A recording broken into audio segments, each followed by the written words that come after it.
Good morning and welcome to Eternity Speaks. I'm your host, Reverend Bill Eggleston, and I hope that everyone had a fantastic week. I know I certainly did, except for my allergies. As you can probably tell, I'm a little bit stuffier than normal this morning. Um, but today I'd like to talk about religion. Go figure. There, there's a lot of variations in different faiths in the world today. There's a lot of different things to choose from, which is a good thing because not every religion resonates on a personal level with every person. Um, there's variations within the Christian faith. Even you've got Catholicism and Methodists and Lutheran. We'll talk about that one in a little while. There's Islam and Judaism and Buddhism. I could go on and on, but the sheer fact is, none of them have everything 100% correct as far as the teachings of Jesus goes. Many are close, and that's a good thing. But in their defense, you've got to realize, like the Christian Bible, for instance. Okay, I'll talk about that one because I'm most familiar with that. Uh, but you got to figure that was written uh, a very long time ago, and it was rewritten over and over again over hundreds and hundreds of years. Some cases it was just to modernize the text so that people of that current time period could understand the words a little better, and they could kind of follow what was going on. Because when you read the original texts, it's kind of nobody really knows, unless you're from that country and you speak that language. It's there's a lot of variations that had to take place to spread that word to more people. Um, and in other cases, like with the originals, it was they were basically written to kind of increase the power of the church a bit.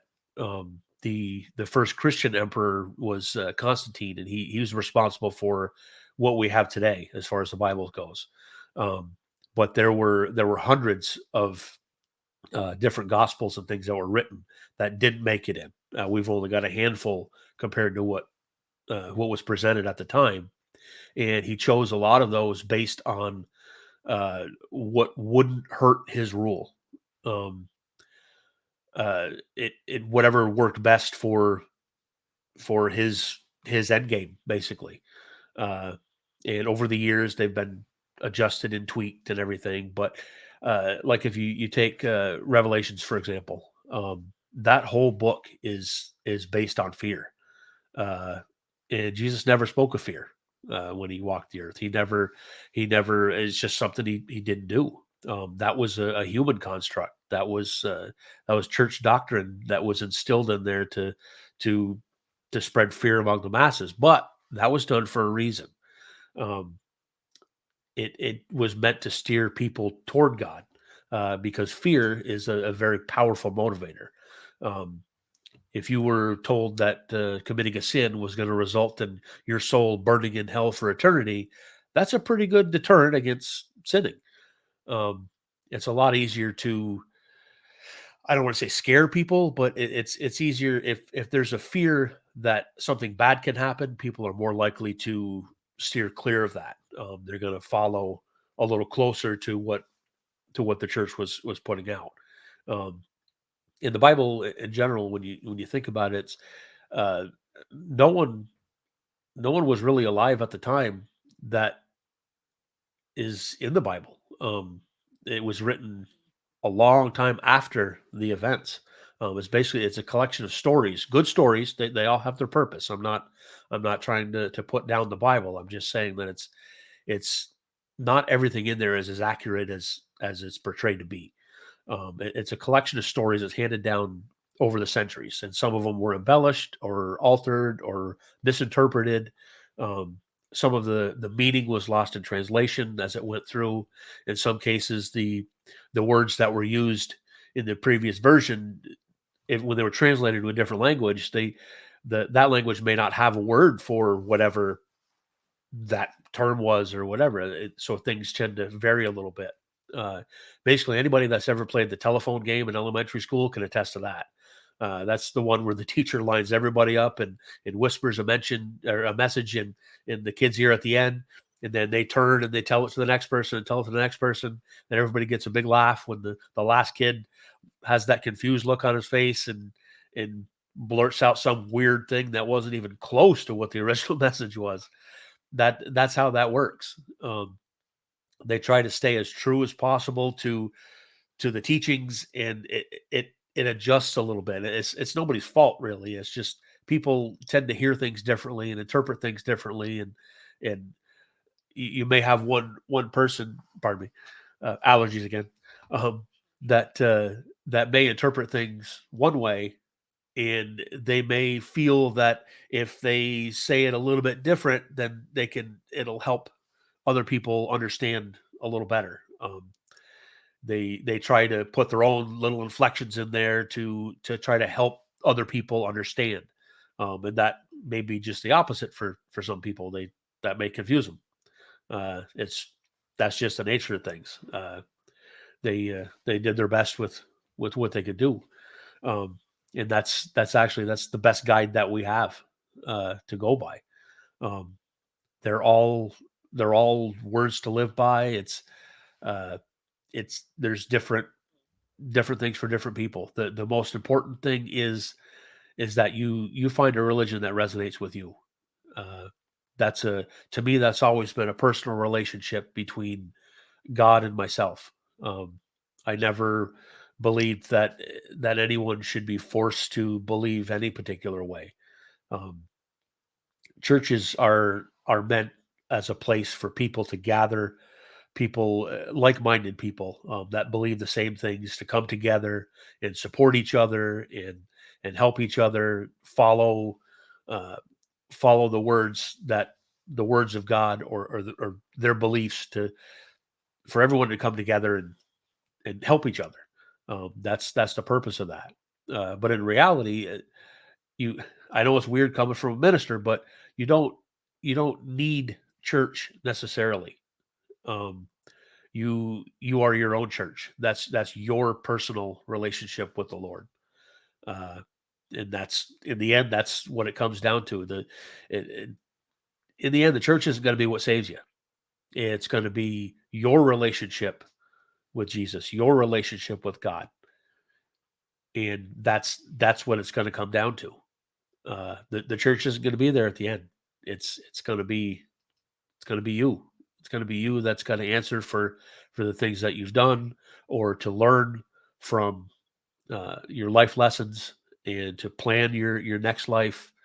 Uh, that's that's all on you in the end.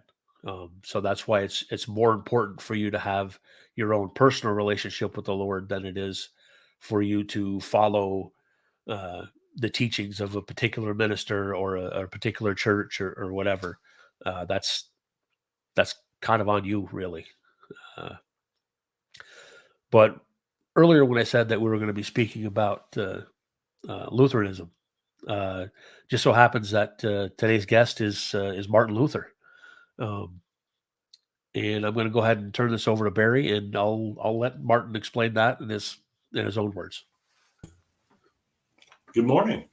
Morning. Fancy meeting you here this morning. Yeah. Seems to be a regular thing around this time. It does, doesn't it? Yeah. Yeah, week. we had Martin on the radio show this Sunday, and I was so impressed with his answers, and is obviously a great speaker. But I thought he'd be a good guest for On Eternity Speaks this morning. So Absolutely. Anyway, Martin is standing here next to me. Believe it or not, I can feel his energy, and we had a just small chat this morning. Okay. So why don't we get started with Martin Luther?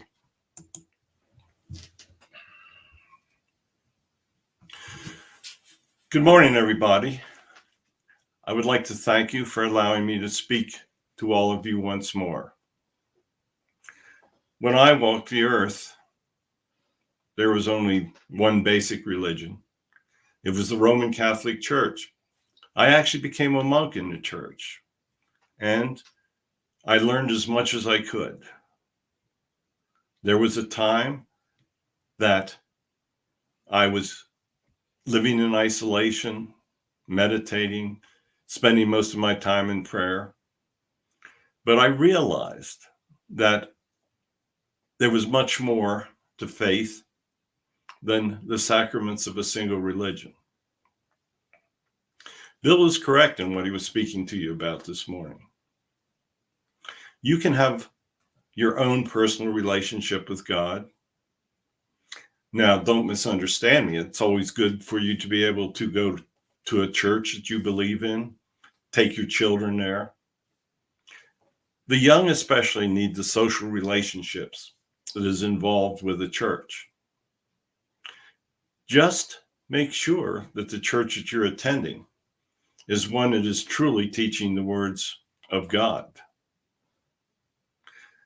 If there's any church that tells you they are the only path to heaven, stop going there. They are not the unique path to heaven. The path to heaven is how you live your life.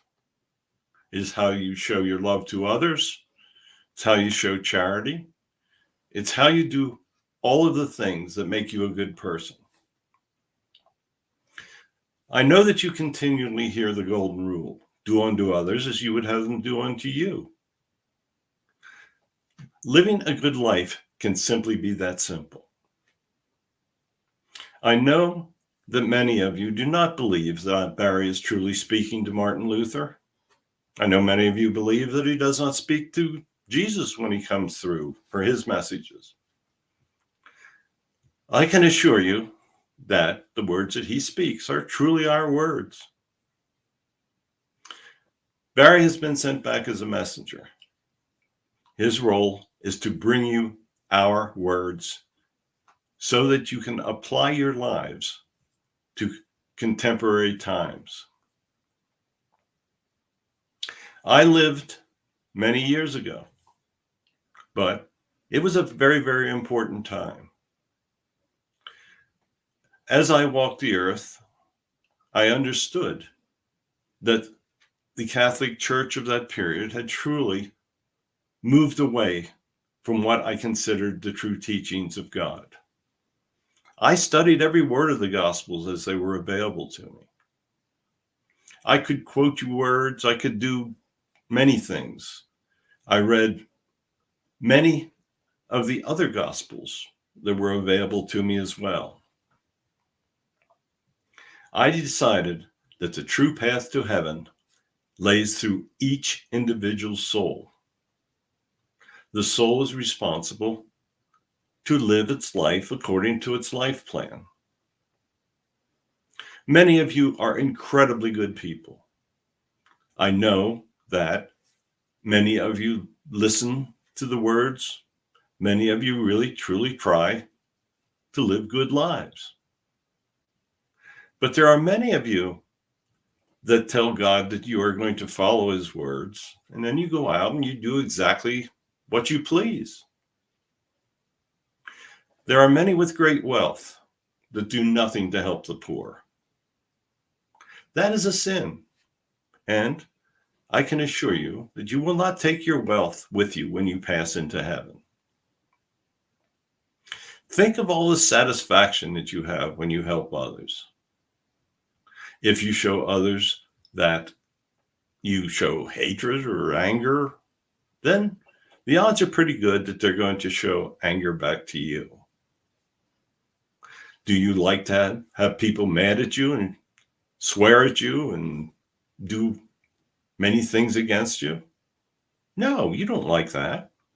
So why do you think that the person that is across the table from you likes it when you swear at them? Heaven is an incredible place. And in most instances, your soul's entrance will be blessed by using common sense. Life can be very, very wonderful if you cleanse your soul of hatred and anger. Now, there are many countries that hate each other. We shudder every time we listen to the Israelis and the Palestinians. The violence there is terrible. The hatred is so deep-rooted that it will take major movement on both sides to heal the wounds. There are other countries that are truly oppressive. We watch North Korea and what they do to their people. It is terrible. No one should be treated like that. There will be a time of justice for North Korea. We're watching much of what's going on in China today. There is a lot of oppression there. The Chinese want to become the most powerful country in the world. God founded the countries using democracy to be the shining lights of the world. There are still many, many good countries out there, but those countries too are sometimes losing track of the path that they should be on. The true answer to evolution is coexistence. People must learn to get along with one another. Today, I am incredibly honored to be able to speak to each and every one of you. My life was not that easy. The church excommunicated me and actually ordered my death. That is what the reward was for speaking my own mind, death.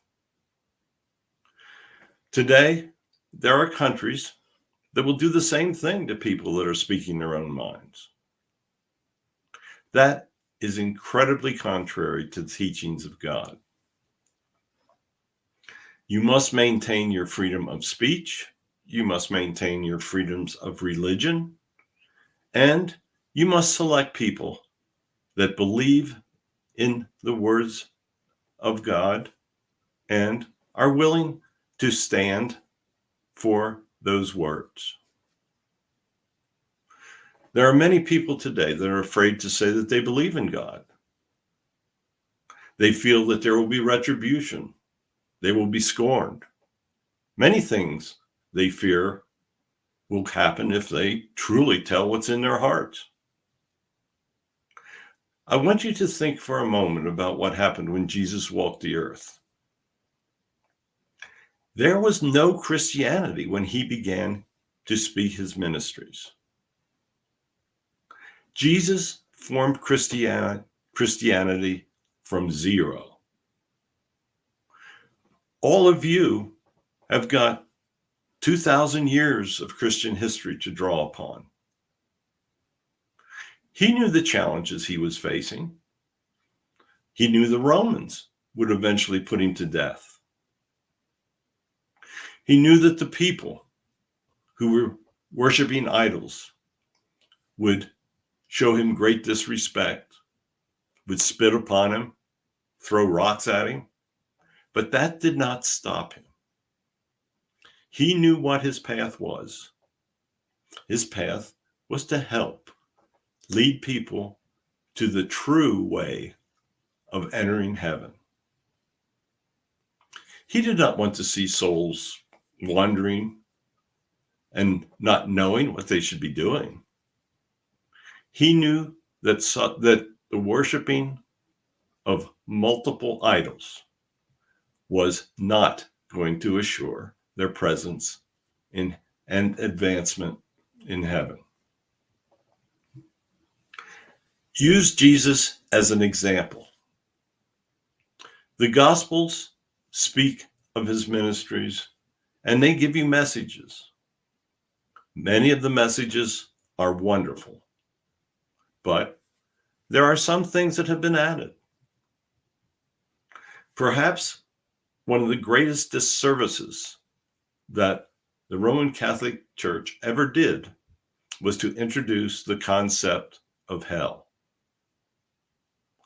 There is no burning place over here, but there is truly a level of nothingness where the really evil souls are sent. Revelations in the concept of hell was introduced to add fear. The church felt that if people did not fear their death, then they would be forced to enter the church to donate to them, and to support it, and give the church leaders great power and wealth.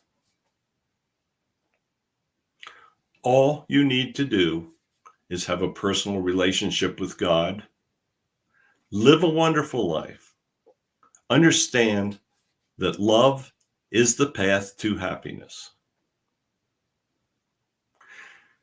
I know that many of you think it cannot be that simple. I know that many of you believe that you are truly on the single path to heaven. I am here to tell you that there are many paths. God created all of the world's greatest religions. He created in different forms, in different ways of understanding, and in different ways of worship. He knew that there would not be one religion that would suit everyone. Understand the true genius of God. He created things and ways of life that, if his words are followed, will bring people happiness on earth and allow them to advance in the realms of heaven. I want you to think of each day as the first day of your life. Take steps to improve your life, to love God, and to know that that love will bring you the greatest joy, happiness, and a wonderful afterlife when your soul leaves earth and joins the rest of us in the realms of heaven. So I want to thank all of you. I want to thank Barry and Bill for allowing me to speak to you. I always enjoy speaking to people. It was one of the greatest highlights of my life when I would be able to stand and speak of the love of God and to tell them my beliefs in what heaven was truly like. So speak to God in prayer. Then he will understand you. Know that all prayers cannot be answered because they may be contrary to your life plan. But speak to him, have a personal relationship, live a good life, bring anger out of your heart, coexist with others. What more can I say? So I know that Jesus is listening to this. I know that he blesses all of you, and he thanks all of you that spend time to spend his words and to listen to them. So goodbye. Thank you much for allowing us to be here. And if you ever would like to hear from me again, I would be happy to return. Bless all of you, and goodbye. Thank you very much. That you're always welcome back on the show. uh, Yes, I was very impressed with everything he said on the radio show, and he told me he would like to come on here, so here he is. yeah, And that works for me. and he lived up to expectations. Yeah. Now, next week, we're going to bring you a message from St. Paul, the greatest example of the forgiveness of God. He is asked to speak next, and we are going to bring his words to you. So I'm going to now fade into the sunset. I'll be back with you again next week. And the message, I guarantee, from St. Paul will be very interesting. See you next week. See you next week. Okay. That was a great message for Martin Luther. Very reassuring, actually. What I said beforehand, before he came on, I've always felt that way. I've always had a different take on religion and how I felt things were. It was very reassuring to have that backed up from someone of his caliber on the other side. Uh, that was good. I really appreciate that. Uh, And I also want to mention too that I went ahead and started a website. You can find that at eternity-speaks.com. On there, you'll find everything. You'll find some of my testimony on there. There's all of the YouTube videos and everything. There's links to all the videos on there. That's where I'm going to be communicating a lot. You can ask questions. You can email me. Everything is on there. And it's just a supplement basically to the Facebook page. But yeah, looking forward to next week. We'll be speaking to St. Paul. That should be a very interesting show. And we'll see you again next week. God bless.